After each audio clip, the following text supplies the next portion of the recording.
ఉగ్గాని తయారీ విధానం. పల్లీలని, పుట్నాలని, జీరాని, వెల్లిపాయని ఇలా కొంచెం వేపుకొని పక్కన పెట్టుకోవాలి. ఇలా నానిన ఉగ్గానిని మనం గట్టిగా చేతితో పిండుకొని ఇంకో బౌల్లో వేసుకోవాలి.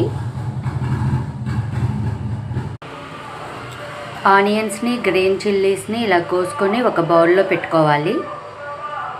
ఈ పల్లీలు, పుట్నాలు అన్నీ చల్లారిపోయినాయండి. దీన్ని మనం మిక్సీ జాడీలో వేసుకొని మిక్సీ పట్టుకోవాలి.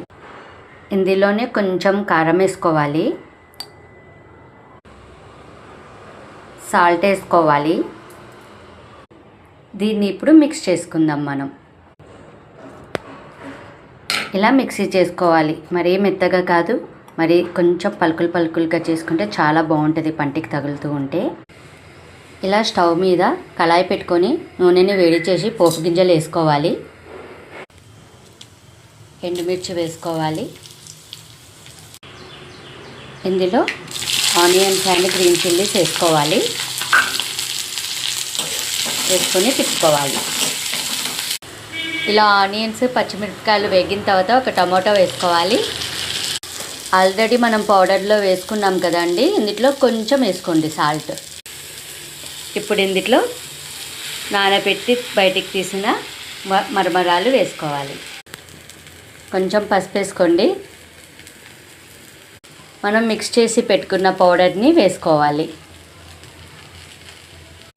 ఇలా మంచిగా కలుపుకున్నాక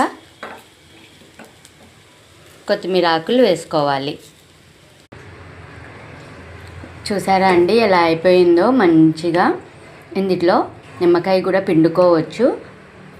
కావాలనుకున్న వాళ్ళు పిండుకోవచ్చు, అక్కర్లేదనుకున్న వాళ్ళు స్కిప్ చేసేయవచ్చండి. ఇప్పుడు నేను ప్లేట్లో సర్వ్ చేసుకుంటాను.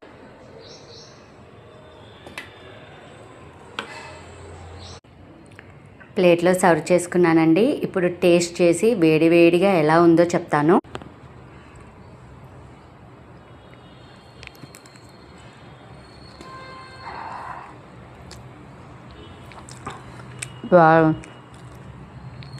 వేడివేడిగా టేస్ట్ చాలా బాగుందండి. చెప్పాను కదా, లెమన్ ఇష్టమైతే పిండుకోవచ్చు, ఇష్టం లేని వాళ్ళు పిండుకోక్కర్లేదని. నాకైతే లెమన్ కావాలని పిండుకుంటున్నాను. లెమన్ పిండుకున్నాక తింటున్నానండి. వావ్, ఇంకా సూపర్గా ఉందండి, చాలా అదిరిపోయింది. నేను ఈ ఉగ్గానిని మ్యాగీ మసాలాతో కూడా ఒకసారి చేశానండి, చాలా బాగా కుదిరింది. అది కూడా ట్రై చేయండి. Thank you for watching. Share, subscribe and comment please.